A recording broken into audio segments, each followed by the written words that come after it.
Will December bring us a Santa Claus rally? I'm Michael Smith, and welcome to the Lowdown.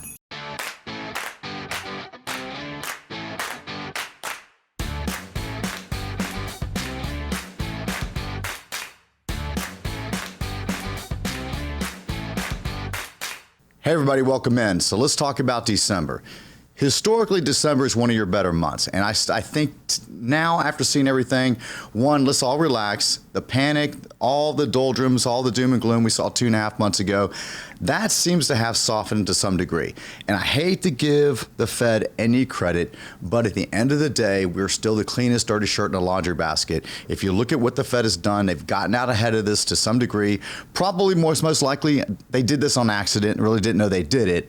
And things seem to be softening to some degree. Year end, we're starting to get into the seasonal spending months, and the consumer feels somewhat relieved. We just had the PCE core inflation numbers come in. Expectations were 7. They're at 6. So many people are kind of relaxing now. The inflation at least seems to be calming to some degree. And I'm not saying that that's going to be indefinite. I think next year we're going to have some things that will challenge that. But at least for now, for the spending purposes, we're starting to see hopefully a good spending numbers and a good positive thing for the consumer going into the end of the year. So that means I think the market most likely will continue its upward trend. We've had a nice relief rally.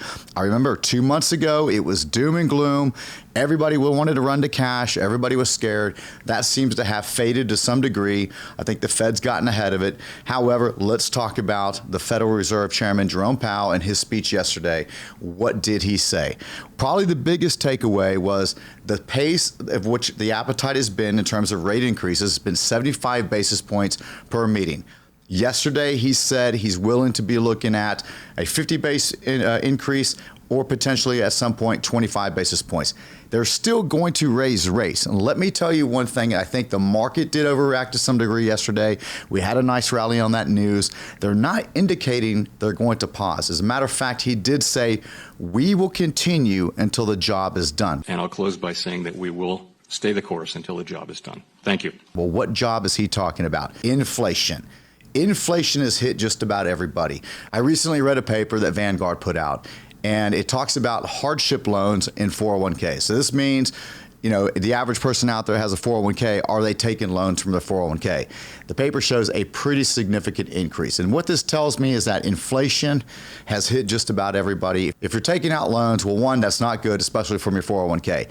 So seeing the inflation number start to soften, that is certainly good news. This is especially a good time for that to happen towards the end of the year. So I think, again, back to the point, do we continue to see a rally through December? I think many conditions are there, so most likely we do. So let's talk about the Fed speech again going into next year. And while they did say they're willing to change from 75 basis points to 50 basis points, when I said getting the job done, inflation is going to be a focus. And they're probably going to get the rate somewhere between 5.5 is where I think we're going to go. So we still have a little ways to go. And next year, we start to see all sorts of other issues. And the recession is going to be the big topic for next year. So many keep asking me, Mike, when are we going to see the recession called, right? I mean, the recession right now, I believe we're in. The market is pricing the recession in about 6 to 9 months. So if you've seen the correction that that's happened here recently, the sell-off is ahead of the actual job losses and earnings, which is going to be the big topics for next year. So if you look at the market pricing in the recession now, 6 to 9 months puts you somewhere in March, where probably the National Bureau of Economic Research comes in and says, we have officially had a recession. Well, by then it's too late to do anything. That's why we've been talking you through this now. And ultimately, the pain that we've had a few months ago, I think that's probably the worst we're going to see for a while. And just stay with us, because here at the Lowdown, we're going to be informing you on what to do and what's to come. I hope you had a happy Thanksgiving, and we'll see you next week.